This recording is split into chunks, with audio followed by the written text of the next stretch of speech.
ശബരിമല കൊള്ളയില് പ്രസിദ്ധമായിട്ടൊരു പേരായിരിക്കും ഈ പത്മകുമാറിൻ്റെത്. പത്മകുമാറിന് കഴിഞ്ഞ ദിവസം ഇന്നലെയാണ് നെഞ്ചുവേദനയായിട്ട് ആശുപത്രിയിൽ പ്രവേശിപ്പിച്ചിരിക്കുകയാണ്. അപ്പോൾ അത് സ്വാഭാവികമായിട്ടൊരു വാർത്തയാണ്. പക്ഷേ അതിലൊരു ചിന്തിക്കേണ്ട ഒരു വിഷയം എന്ന് പറയുന്നത്, ഈ അടുത്തിടയിലാണ് മുരാരി ബാബു അദ്ദേഹത്തിന്റെ മരണം സംഭവിച്ചിട്ടുണ്ടായിരുന്നത്. എക്സിക്യൂട്ടീവ് മുൻ ഓഫീസറായിരുന്നു. എക്സിക്യൂട്ടീവ് ഓഫീസറായിട്ടുള്ള മുരാരി ബാബു ഒരു മരിച്ചിട്ടുണ്ടായിരുന്നു. പ്രൈം വിറ്റ്നസ് കൂടിയാണ്. അതെ. അല്ലെങ്കിൽ പ്രൈം പ്രതിയാകാം അല്ലേ? അങ്ങനെയുള്ളൊരു വ്യക്തിയാണ് അദ്ദേഹമാണ് മരിച്ചിട്ടുള്ളത്. അതിനുശേഷം ഇപ്പൊ ഈ പത്മകുമാറിന്റെ അവസ്ഥ പറയുകയാണെങ്കിൽ, ഇദ്ദേഹം ആയിരുന്നു താൻ ഒരു ബുക്ക് എഴുതാൻ പോവുകയാണ്, തന്നെ പുറത്താക്കുകയാണെങ്കിൽ ഇടതുപക്ഷത്തിന് വലിയ വില കൊടുക്കേണ്ടി വരും, പലരുടെയും പേരുകൾ ഞാൻ കൃത്യമായി പുറത്തു പറയാം, അങ്ങനെ ഒരു ഭീഷണി കൂടി ഉയർത്തിയിട്ടുണ്ടായിരുന്നു. അപ്പൊ ഇങ്ങനെയൊരു ആശുപത്രി പ്രവേശനമൊക്കെ വരുന്ന സമയത്ത് ഈ മുൻകാല ചരിത്രങ്ങളൊക്കെ നോക്കുമ്പോൾ ഒരു കേസ്, ആ കേസിലേക്ക് വഴി വെക്കുന്ന അല്ലെങ്കിൽ പ്രതികളെ കൊടുക്കാൻ സഹായിക്കുന്ന സാക്ഷികളെയൊക്കെ ഒഴിവാക്കുന്ന രീതി രാഷ്ട്രീയത്തിൽ നമ്മൾ കണ്ടുപോയിട്ടുണ്ട്.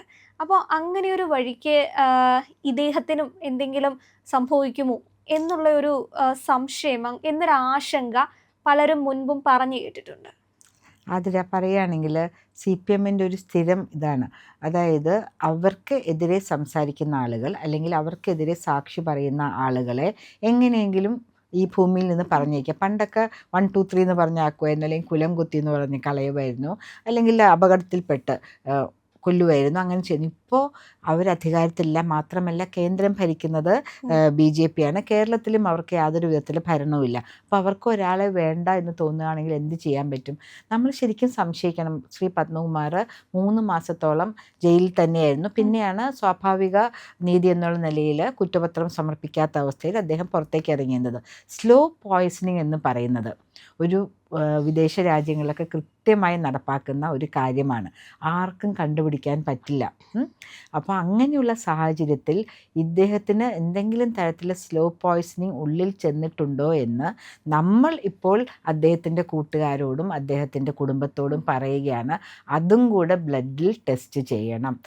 നെഞ്ചുവേദന എന്ന് പറയുകയാണെങ്കിൽ ഇപ്പോൾ അദ്ദേഹത്തിനെതിരെ അറസ്റ്റ് വാറണ്ടോ കാര്യങ്ങളൊന്നുമില്ല. സാധാരണഗതിയിൽ പോലീസിനെ കാണുമ്പോഴാണ് ഈ നേതാക്കന്മാർ, പ്രത്യേകിച്ചും CPM-ൻ്റെ നേതാക്കന്മാർ, അയ്യോ എൻ്റെ നെഞ്ച്, അപ്പോൾ ഒറ്റ ചങ്ക് പോലും ഇല്ലാത്ത ആൾക്കാരായിരിക്കും, അല്ലെങ്കിൽ ഇരട്ട ചങ്കനായിരിക്കും. പക്ഷെ പോലീസിനെ കാണുമ്പോൾ ഉള്ള ചങ്കും കൂടെ അങ്ങോട്ടേക്ക് വല്ലാണ്ടും പിടിക്കാൻ തുടങ്ങും. ഭയങ്കര വേദന വരും, ഉടനെ ബോധം കെട്ട് വീഴും, ആംബുലൻസിൽ കൊണ്ടുപോകും. ഇത് നമ്മൾ സ്ഥിരമായി കാണുന്ന നാടകമാണ്. പക്ഷേ ശ്രീ പത്മകുമാറിൻ്റെ കാര്യത്തിൽ അദ്ദേഹം ഇപ്പോൾ വീട്ടിൽ താമസിക്കുന്നതാണ്. പ്രത്യേകിച്ച് ത്രെട്ടൊന്നും നാളെയോ മറ്റന്നാളോ സംഭവിക്കാനില്ല, വരാൻ പോകുന്നതേ ഉള്ളൂ. അതിന് ഇപ്പോഴേ തന്നെ നെഞ്ചുവേദനയായിട്ട് ആശുപത്രിയിൽ കിടക്കേണ്ട സാഹചര്യമില്ല. അപ്പോൾ നമ്മൾക്ക് പറയാനുള്ളത്, ഇതിൽ നമ്മൾ അസ്വാഭാവികമായി കാണുന്നു.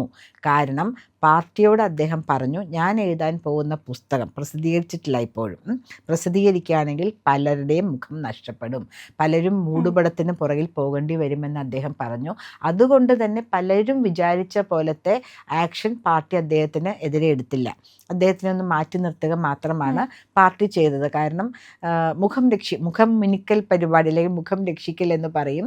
അദ്ദേഹത്തിനും അതായി, എന്നാൽ പാർട്ടിക്കും അതായി. പാർട്ടിയുടെ വളരെ ആത്മാർത്ഥതയുള്ള പ്രവർത്തകർ അതിൽ അസ്വസ്ഥരുമാണ്. അവർ പ്രതീക്ഷിച്ച പോലത്തെ ഒരു നടപടി അദ്ദേഹത്തിനെതിരെ ഉണ്ടായിട്ടില്ല. ഇങ്ങനെ നോക്കുകയാണെങ്കിൽ മുരാരി ബാബുവിൻ്റെ മരണം കൂടെ ഒരു SIT വെച്ച് അന്വേഷിക്കണമെന്ന് നമുക്ക് അവകാശപ്പെടാമല്ലോ. അന്ന് നമ്മൾ പറഞ്ഞൊരു വിഷയമായിരുന്നു, ഈ മുരാരി ബാബു ജയിലിൽ കിടക്കുന്ന 80-90 ദിവസങ്ങളോളം അദ്ദേഹം കിടന്നിട്ടുണ്ടായിരുന്നു. അപ്പൊ അങ്ങനെ നോക്കുകയാണെങ്കിൽ ഈ ലിവറിന് പ്രശ്നം ഉണ്ടായിരുന്നു, അത്യാവശ്യം നല്ല രോഗമുള്ള ഒരു മനുഷ്യനായിരുന്നു.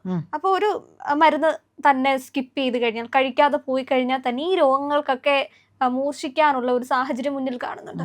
ഇപ്പൊ ഇത് തന്നെ പത്മകുമാറിന് സംഭവിച്ചത് നെഞ്ചുവേദന എന്ന് പറയുന്നത് ചിലപ്പോൾ ഒരു മിനി അറ്റാക്ക് ആയിരിക്കാം. അതിന്റെ ഈ ബാക്കിയുള്ള വിശദാംശങ്ങളൊന്നും വന്നിട്ടില്ല, ഈ ഒരു ന്യൂസാണ്. അപ്പൊ അങ്ങനെ ആയിരിക്കാം.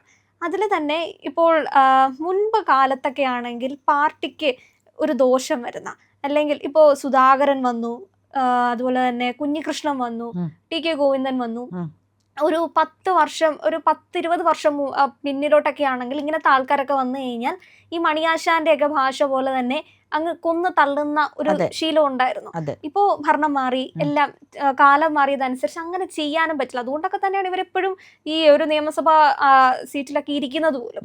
അപ്പൊ അങ്ങനെ വരുന്ന സമയത്ത് ഈ ശബരിമല പ്രശ്നം എന്ന് പറയുന്നത് പാർട്ടിക്ക് എന്നും ഒരു പ്രധാന ഭീഷണി വിഷയം തന്നെ തന്നെയാണ്. മാത്രമല്ല ആളിക്കത്തിക്കൊണ്ട് നിൽക്കുകയാണ്. ഓരോ ദിവസം കഴിയും തോറും എല്ലാ ദിവസവും നമ്മൾ ചാനൽ നോക്കുകയാണെങ്കിൽ അരമണിക്കൂർ 1 മണിക്കൂറോളം പല പല ന്യൂസ് ഹെഡിങ്സിൽ ഇത് ശബരിമല വിഷയം സജീവമായി ചർച്ച ചെയ്യുന്നുണ്ട്. എന്തുകൊണ്ട് ഇതിപ്പോൾ ഇങ്ങനെ പോയിരിക്കുന്നു, ഇതിലൊരു ചെറിയ ഇത് വന്നിരിക്കുന്നു പറഞ്ഞാൽ അവർ മുഖ്യമന്ത്രിയെ വരെ അവർ പോയിന്റ് ചെയ്യുന്നുണ്ട്. മാത്രമല്ല മുരളീധരനാണ് ദേവസ്വം മന്ത്രി, അദ്ദേഹത്തിനോടും ഈ കാര്യം വളരെ ഡിലിജൻ്റ് ആയിട്ടാക്കണം. ഇതിലൊരു തളർന്ന നടപടി പാടില്ല, SIT തണുപ്പൻ ഭയങ്കര മട്ടിൽ ശക്തിയായിട്ട് മുന്നോട്ട് തണുപ്പൻ മാതിരിയിൽ പ്രവർത്തിക്കരുതെന്നൊക്കെ ശ്രീ മുരളീധരനോടും ചാനലുകൾ അഭ്യർത്ഥിക്കുന്നുണ്ട്, ജനങ്ങൾ അഭ്യർത്ഥിക്കുന്നുണ്ട്. അതിനിടയിലാണ് കടകംപള്ളി സുരേന്ദ്രൻ, അതിപ്പോൾ എല്ലാവരും കണ്ടതാണ്, അദ്ദേഹം ഹെൽമെറ്റ് പോലും വയ്ക്കാതെ, എന്താ അല്ലേ, മന്ത്രിയായിരുന്ന ആൾ ഹെൽമെറ്റ് വയ്ക്കാണ്ട് നമ്മളുടെ RCയെ കാണാനായിട്ട് രമേശ് ചെന്നിത്തലയെ കാണാൻ പോയി. അത് പോട്ടെ, ഈ കാര്യം പറയാൻ എന്തായാലും അദ്ദേഹം പരസ്യമായിട്ട് പോവില്ല എന്ന് അരിയാഹാരം കഴിക്കുന്ന നമുക്ക് എല്ലാവർക്കും അറിയാം. പക്ഷെ അസ്വസ്ഥരാണ് എല്ലാവരും. നമ്മൾ പറഞ്ഞു വന്നിരിക്കുന്നത് ഇനിയും ഇതിൽ പ്രതിയായി ജയിലിൽ കിടന്നിരുന്ന ആളുകൾക്ക് എന്തെങ്കിലും മനസ്സറിവോ അല്ലെങ്കിൽ അവരുടെ കയ്യിൽ എന്തെങ്കിലും ഡോക്യുമെൻ്ററി എവിഡൻസോ ഉണ്ടാകും. അത് ഉണ്ടെങ്കിൽ എത്രയും വേഗം സ്വന്തം ജീവനിൽ കൊതിയുണ്ടെങ്കിൽ അത് സറണ്ടർ ചെയ്യുക. നിങ്ങൾ ഇങ്ങനെ പെട്ടെന്ന് ഭൂമി വിട്ടു പോകണോ വേണ്ടയോ എന്ന് തീരുമാനിക്കാനായിട്ടുള്ള കാര്യങ്ങൾ ഇപ്പോഴും CPMൻ്റെ ആൾക്കാരുടെ കയ്യിലുണ്ട്. ഈ ജയിലിലിരിക്കുന്ന വാർഡന്മാർ അല്ലെങ്കിൽ പോലീസിലുള്ള ആളുകൾ പലതും തന്നെ ഇവരാണ് വച്ചിരിക്കുന്ന ആൾക്കാർ. കോൺഗ്രസ് വന്നിട്ട് മാറ്റാൻ സമയം കിട്ടിയിട്ടില്ല, 2 മാസത്തോളം ആവുന്നതേ ഉള്ളൂ, അവർക്ക് ആ സമയം കിട്ടിയിട്ടില്ല. നമ്മൾ കാണുന്നുണ്ട് ഈവൻ വക്കീലന്മാർ പോലും CPMൻ്റെ ആൾക്കാരാണ് പ്രോസിക്യൂട്ടേഴ്സായിട്ട് അപ്പയർ ചെയ്യുന്നത്. അപ്പോൾ അങ്ങനെയുള്ള സാഹചര്യത്തിൽ നിങ്ങളുടെ കയ്യിൽ എന്തെങ്കിലും എവിഡൻസ് ഉണ്ടെങ്കിൽ നിങ്ങൾ ജയിലിൽ കിടക്കേണ്ട ആവശ്യമേ ഉള്ളൂ, പെട്ടെന്ന് നിത്യനിദ്രയിലേക്ക് പോകേണ്ട ആവശ്യം വരികയില്ല. അത് നിങ്ങൾ പോവുകയാണെങ്കിൽ പോലും ഇവർക്ക് ടെൻഷൻ ഉണ്ടാവും, നിങ്ങൾ ഡോക്യുമെന്റ്സ് എവിടെ വെച്ചിരിക്കുന്നു. അത് കുടുംബത്തിനും ഒരു അവരെയും പിന്തുടരും ഇവർ ആ ഇവരെ ഡോക്യുമെന്റ്സ്. സംബന്ധിച്ച് ഈ പത്മകുമാർ എന്ന് പറയുന്ന ഒരു ബോംബാണ്. എക്സാക്ട്ലി. ഇത് പൊട്ടാൻ മാത്രമല്ല അദ്ദേഹം വളരെ കാര്യമായിട്ട് പറയും, എൻ്റെ കയ്യിലുണ്ട്, പലരുടെയും പേര് പുറത്തു വരുമെന്ന് അദ്ദേഹം വളരെ ശക്തമായിട്ട് ഒരു CPMകാരൻ എങ്ങനെ പറയുമോ അങ്ങനെ പ്രതികരിച്ചു.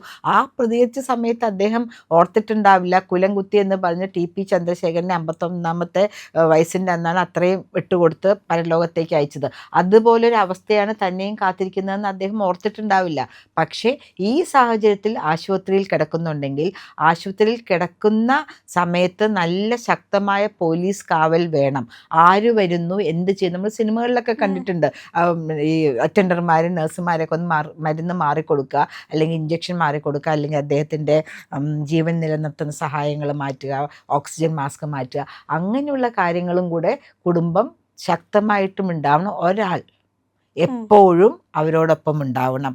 വരുന്ന നഴ്സുമാരുടെ ടാഗ് നോക്കുക, കുത്തിവെക്കാൻ പോകുന്ന ആൾക്കാർ പറയണം, പോലീസിനോട് തന്നെ പറഞ്ഞു, ഞങ്ങൾക്ക് സംശയമുണ്ട്, ഇവിടെ കിടക്കും, ഏത് ആശുപത്രിയിലാണെങ്കിലും അദ്ദേഹത്തിന് സ്പെഷ്യൽ പ്രൊട്ടക്ഷൻ വേണം പോലീസിൻ്റെ എന്ന് പറഞ്ഞു തന്നെ ആയില്ലെങ്കിൽ ശബരിമല കേസിൽ ഇംപ്ലിക്കേറ്റഡ് ആയിട്ടുള്ള പ്രധാന പ്രതിസ്ഥാനത്ത് വരേണ്ടവരോ അല്ലെങ്കിൽ പ്രതികളാണെന്ന് നമ്മൾ വിശ്വസിക്കുന്നവരോ അടുത്ത സമയങ്ങളിൽ തന്നെ ആശുപത്രിയിൽ അഡ്മിറ്റ് ആവാനും അല്ലെങ്കിൽ അതോടനുബന്ധിച്ച അസുഖങ്ങൾ കൊണ്ട് അവർക്ക് പ്രതികരിക്കാൻ പറ്റാത്തൊരു സാഹചര്യത്തിലേക്ക് ഒരു വശം തളർത്തി കടത്തിയാൽ മതിയല്ലോ. അതിരാ നമ്മൾ ഇതൊക്കെ എത്ര കാണുന്നു. അല്ലെങ്കിൽ മാത്രമല്ല ഈ SITയെ സംബന്ധിച്ച് ഇവര് വളരെ ശക്തമായിട്ട് മുന്നോട്ട് പോകണം. പ്രൈം വിറ്റ്നസ് ആയിട്ടും കൂടെ വരാം ഇദ്ദേഹത്തിന്, മാപ്പു സാക്ഷി എന്നുണ്ടല്ലോ, പ്രൈം വിറ്റ്നസ് ആയിട്ടും വരാം. അദ്ദേഹത്തിന് ജയിലിൽ കിടക്കാത്തൊരു സാഹചര്യം ഉണ്ടാക്കാം, അദ്ദേഹത്തിൻ്റെ അടുത്ത് ഇത്രയും അധികം ഡോക്യുമെന്റ്സ് ഉണ്ടെങ്കിൽ.